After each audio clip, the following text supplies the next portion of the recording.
Hello दोस्तों, good evening. कैसे आप लोग? आशा है कि आप लोग बहुत अच्छे होंगे। चलिए दोस्तों, आज बात करते हैं यूपीएससी का जो भी फॉर्म आया है ईपीएफओ में क्या क्या टॉपिक है, एक एक करके समझते हैं।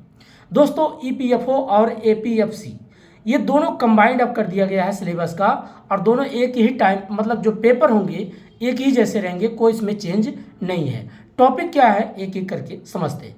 पहला आपका आता है कॉन्सेप्ट ऑफ बेसिक, जो है आपका ग्रामर क्या है इंग्लिश का। दूसरा आपका इन्वायरमेंट क्या है। तीसरा आपका हिस्ट्री क्या है। चौथा आपका पॉलिटी। उसके बाद इकोनॉमिक्स और करंट अफेयर्स और plus science and tech. Then उसके बाद आपका लेबर एक्ट क्या है। और उसके बाद आपका अगला आता है टॉपिक जिसमें अकाउंट्स के ऊपर बात करते हैं, अगर था फाइनेंशियल अकाउंटिंग। तो दोस्तों, आज हम बात करेंगे फाइनेंशियल अकाउंटिंग के ऊपर। फाइनेंशियल अकाउंटिंग में हमें क्या क्या टर्म पढ़ना है एक एक करके समझते हैं। पहला है, आप बेसिक कॉन्सेप्ट समझेंगे। प्रिंसिपल ऑफ अकाउंटिंग क्या है, कॉन्सेप्ट ऑफ अकाउंटिंग क्या है, कन्वेंशन ऑफ अकाउंटिंग क्या है। उसके बाद आप जनरल एंट्री क्या है, लेजर क्या है, ट्रायल बैलेंस क्या है, ट्रेडिंग अकाउंट क्या है, प्रॉफिट एंड लॉस क्या है। और उसके बाद आप बैलेंस शीट पढ़ते हैं। देन उसके बाद कुछ एडजस्टमेंट के बेसिकली टर्म आप पढ़ेंगे। और एक होता है एएस, जिसको बोलते हैं अकाउंटिंग स्टैंडर्ड।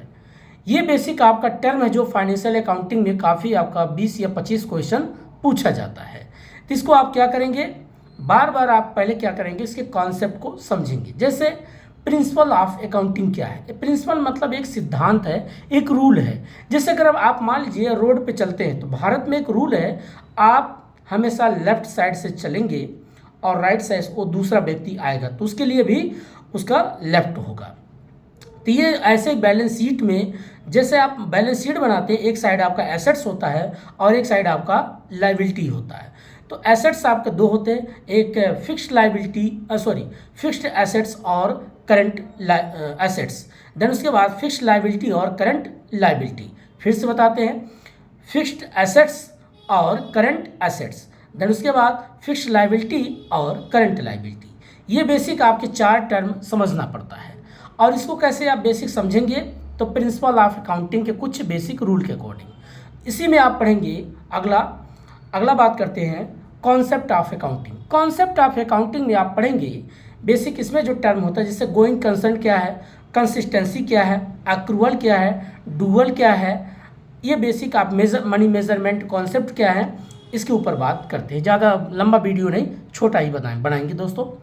जैसे गोइंग कंसर्न मीन्स क्या होता है, अगर आपने व्यापार कोई शुरू करते हैं, कोई ट्रेड करते हैं, तो ये व्यापार रुकना नहीं चाहिए, ये चलता रहेगा जब तक इसका एक फाइनेंशियल ईयर ना आ जाए। तो कैसे पता चलेगा कि भाई आपने कितना एक्सपेंसेस हुआ, कितना आपके पास रेवेन्यू हुआ, कितना आपके पास प्रॉफिट हुआ, या कितने में आपने बेचा। ये बेसिक टर्म आपकी बताती है गोइंग कंसर्न कॉन्सेप्ट। दूसरा होता है डुअल एस्पेक्ट। अब डुअल एस्पेक्ट मीन्स होता है डबल एंट्री सिस्टम। एक के लिए डेबिट होगा तो दूसरे के लिए क्रेडिट। ये क्या होता है डुअल। जैसे मान लीजिए अगर मैं कोई चीज़ किसी को बेचा तो मैं किसी के लिए क्रेडिट होगा, वो मेरे लिए डेबिट होगा। अगर मैं किसी के लिए डेबिट हो जाऊंगा तो मेरे लिए क्रेडिट हो जाएगा। इस टर्म को बार बार समझना, इसको बोलते हैं डबल एंट्री सिस्टम।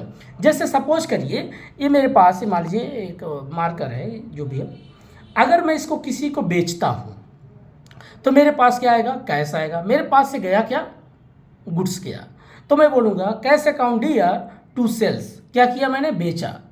ठीक है। अब इसी में आपको ये अकाउंट को ध्यान में रखना पड़ता है। बेसिकली इसमें 3 अकाउंट पढ़ना पड़ता है, personal, real, nominal. Personal means वो होता है जो किसी व्यक्ति के नाम से जुड़ा होता है। रियल उसे बोलते हैं जो किसी गुड्स से जुड़ा होता है। और नॉमिनल उसे बोलते हैं जहाँ पर किसी वस्तु का या तो लाभ होगा या तो हानि होगा।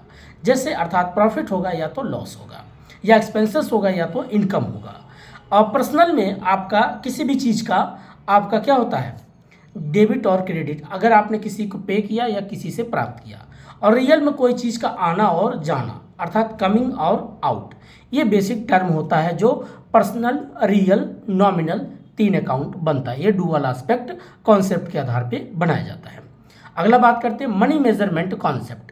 मनी मेजरमेंट कॉन्सेप्ट उसे बोलते हैं दोस्तों, अगर हम कोई वस्तु बेचते हैं तो उसका एक मेज़र होता है। जैसे मान लीजिए अगर आप कोई किताब बेचते हैं तो पीस के हिसाब से बिकता है। अगर आप दूध बेचते हैं तो लीटर के हिसाब से बिकता है।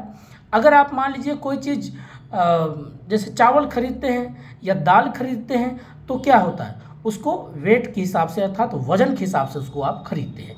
तो उसी को आप क्या करते हैं, मनी मेजरमेंट करते, कितने में बिका है, कित वेट में है कि लीटर में है कि मीटर में है। अब मीटर मीन्स जैसे कपड़ा, आप कपड़ा नाप करके बेचते ना कि 1 मीटर का दाम इतना, 2 मीटर का दाम इतना, तो उसको आप एक मेज़र करते हैं। मेज़र मतलब मापना, कितने में क्या चीज़ बिकी है, उसी को बोलते हैं मनी मेजरमेंट कॉन्सेप्ट। अगला बात करते हैं बिजनेस एंटिटी। देखिए बिजनेस एंटिटी मीन्स होता है कि यहाँ पर कोई व्यक्ति अगर बोले कि I am a businessman, that is wrong. क्यों?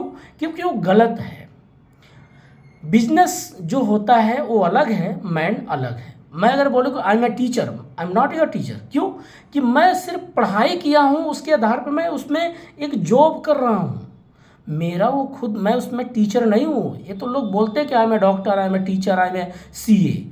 आप उस प्रोफेशनल में आप काम करते हो, इसी को डिफरेंट करता है मनी मैन से और बिजनेस से, प्रोफेशनल और मैन से। इसी को बोलते हैं आपका बिजनेस एंटिटी कॉन्सेप्ट। तो इस चीज़ को दोस्तों और भी हम वीडियो लाएंगे, ज़्यादा बड़ा वीडियो आज नहीं करेंगे, बस एक छोटा सा ही वीडियो था। अगर जिनको टाइम मिलेगा तो एक बार पहले सिलेबस को देखिए कि ईपीएफओ और एपीएफसी में क्या क्या है। ठीक है, तो क्या क्या है एक बार दोबारा मैं इसको रिकॉल कर देता हूँ। फाइनेंशियल अकाउंटिंग आपको पढ़ना पड़ेगा, लेबर एक्ट पढ़ना पड़ेगा, और जीएस में जितने भी आपके history, polity, economics, environment, geography plus कुछ करंट अफेयर्स, ये बेसिक चीज़ होता है। देन उसके बाद आप पढ़ेंगे, इसी में आपका जैसे ग्रामर होता है, रीडिंग कम्प्रीहेंशन, इसमें क्या क्या चीज़ आता है, जैसे नारेशन है, एक्टिव पैसिव है, सेंटेक्स है, सिंपल इंटरेस्ट है, कंपाउंड इंटरेस्ट क्या है, ये बेसिक चीज़ आपका होता है। उसके बाद आप द पार्ट ऑफ स्पीच क्या है, noun, pronoun, adjective, verb, adverb, preposition, conjunction और एंटोनिम्स और सिनोनिम्स, ये बेसिक आपके टर्म होते हैं जो ग्रामर के आधार पे क्वेश्चन पूछा जाएगा।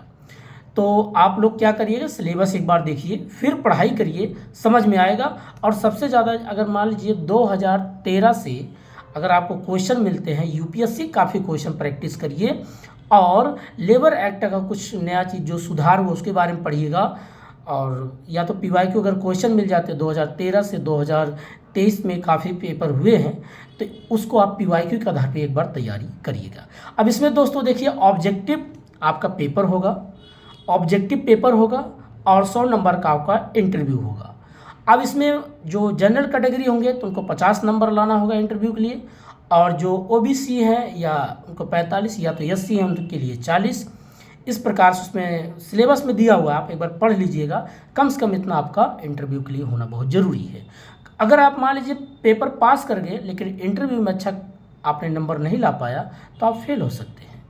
तो इस बात को याद रखिएगा, अपने इंटरव्यू की भी तैयारी करिएगा, बोलने का प्रयास करिए, एक वीडियो बनाइए, अपने आप से बात करिए, सीखने का भी प्रयास करिएगा। तो दोस्तों आज इतना ही, तब तक के लिए नमस्कार, जय हिंद, मस्त रहिए, पढ़ाई करते रहिए। Thank you very much.